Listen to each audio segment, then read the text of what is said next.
Hey guys, so I am here today to just kind of share some of my tips that I've learned about isolations. As I said before, I'm not doing any waist hooping yet. I actually have a hoop on the way that hopefully I'll be able to waist hoop with, but it will be a couple weeks before it gets here. So what I've been doing is just focusing on off-body tricks, and I found that I really liked isolations, how they look from the other point of view, from people watching you. I think it's just a really cool effect that it has. And it's been something that I've really been focusing on. It can be kind of tricky. So, kind of just to let you know, this is the hoop that I started my isolations with. So, this is just a hoop that I bought from the store, like a kid's hoop. It's pretty thick and wide, and it's a little heavy. I have now had a custom one sent to me, which is a 34-inch, 5/8 thickness polypro. So this is a lot more flimsy. So I would recommend using something a little thicker than this. If one like this feels comfortable for you, that's great. You may want to do a little bit thicker, like what is it, the 3/4 inch, I believe. It would be a nice one. It's bigger than this, but not as big as this. What I liked about learning on this one is isolations are about holding and keeping your hoop straight up. I noticed with this one it didn't waver as much. So let me just kind of show you guys the difference, and then I'll kind of get into some tips and tricks. So this is the one I learned on. It is definitely a lot heavier, but when I hold it up, I can hold it pretty steady in a straight position. And it's not going to waver as much. I don't feel that it's, I have more control, I think, over this size. So, and this is a little of what an isolation would look like with this. Now, I haven't practiced on this one since I got my new one, so it feels a little awkward. But if you can tell, I can keep it nice and straight and keep good control over this one. What I've noticed with this one, with it being lighter weight, it makes sense that you already see it kind of wavering a little bit back and forth. It doesn't have as much control in that standing up position. So when I use this, I'm less likely to get that perfect straight up and down of what an isolation is. Now again, I've been working on this one, and I've got it pretty well. So it is very important that you find the right hoop. So I'm going to go ahead and show you things on this hoop.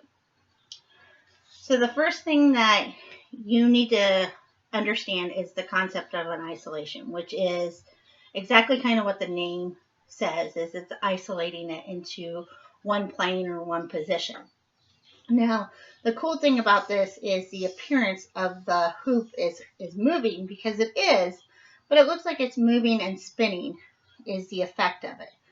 And really all you're doing is moving one hand. So the first thing you want to do is take whichever hand feels the most comfortable and put it palm side, gripping the hoop, knuckles facing up, and hold it straight up to you. Now, what I recommend doing, just to kind of test it out, is to just not try to do a full rotation, but just kind of play with it a little bit. Go up, down, try to keep it on the same plane, and just feel the movement and feel the amount of force that it's going to take you to keep your hoop up in the air. Because isolation is not going to look good if you're going like this. The trick about it is to have your hoop straight up and down. So once you've done, like you're driving a car or a bus, my daughter likes to say, driving like a Mack truck. Once you've played around like you're driving for a little bit, and this may even be a day or two of practicing this. There are videos out there that shows you two-handed isolations. I didn't particularly like the two-handed isolations. I found it tricky when I first started, and I focused more on the half isolations with one hand, and then I went to the full isolation one-handed. There's also ghosting ones out there. So just kind of take a look, find which one feels the most comfortable with you, and then kind of go from there. The next thing that I did in learning my isolations is I kind of slowed it down. So the concept is I take it up, right? And then when I get as far as my hand will go, my top hand has to actually flip over and catch the hoop and bring it down, finishing the rotation. And then it goes up and does it again. So to look at it kind of quickly, what you're looking at is it looks like this. So you're actually, and sometimes I still make it a little more choppy than what it needs to be, but I'm showing you this because I'm a lot better off than what I was a week ago. So what I'm going to recommend is after you've driven the bus or the Mack truck, whatever you want to call it, then I'm going to advise you to just kind of slow it down, and with your other hand, grip this, and when you go up to do that changing point, just walk your hand through the motion. So essentially you're doing it almost two-handed, only using the left hand or your opposite hand as support when you go to do that rotation. So, and then you bring it down. So again, we start with our hand, our palm, gripping the bottom of the hoop, knuckles facing up, hoop up and down. Take it with a single rotation going up. Take your other hand, only for practice purposes only, and grip onto it and flip your hand where it goes from fingers being up to the palm touching like the knuckles part of your hand and turning around. After you grip it from this way, you're going to pull it down and finish that rotation. So I would recommend after you perfected driving the bus, go into the slow motion of just getting the hand movement down. Don't worry about it staying on the same plane when you're practicing. I mean, you want it to, and eventually your bottom line goal is going to be it being on the same plane. But what this exercise will do is just kind of help get your hand familiarized with the motion that it needs to do to be able to do an isolation. So,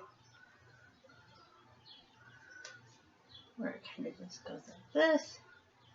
So, now, once you've done that, a recommendation, and again, you don't have to do all of these. You know, if you're struggling and after you drive the bus, you can figure it out, okay, great. If you've done the slow mode a few times and then you figure it out, great. The next thing I'm going to recommend is getting yourself a hard surface. So I have a kitchen chair. You can use that, a bench, something along those lines, and put yourself in front of a mirror or like a screen or a patio door, like something in glass. Shadows can work. I did not find that it worked as well because I couldn't see the bottom part of when my hoop went down. So what you're going to want to do, and I apologize, I'm having a hard time getting the shot of the whole hoop in. Let's see what I can do. Okay, so I'm more going to have you focus on the bottom of my hand. So when I'm sitting in the chair and I'm sitting flat, what I did was I first started out with doing those slow modes that we did. You know, holding in the other hand, flipping my hand around, and going around. The reason why I recommend a chair is because you can actually get yourself to where you're keeping your hand kind of in that same position multiple ways. When I feel like being lower down by my legs as a bigger woman, it feels a lot more comfortable and I have more support in building up my strength in my upper part of my hands. So That's part of it. Another thing is, if you find that your hand is getting out of place, you can actually just kind of take the other hand or rest it on your knee for a second and feel yourself getting that support of keeping your hoop up and down. So from here, you can start letting go of it and keep yourself more in a tight, locked position with your hands, building up that momentum and the confidence to be able to do this while you're standing. But I felt that when I sat down, which I kind of discovered this position as a happy accident, but what I found out is when I did that, I definitely had a lot more control over the plane that my hoop was in, as well as the position of my hand. And I didn't have as much wiggle room to be able to go out of that plane. So these are just little tricks that I found on the isolation. I'm actually using these tricks to try to perfect my other hands and going the opposite direction. But I would say first start out with the hand that feels most comfortable and then go from there. So good luck. And if you have any questions or anything, post in the comments. And thanks for watching.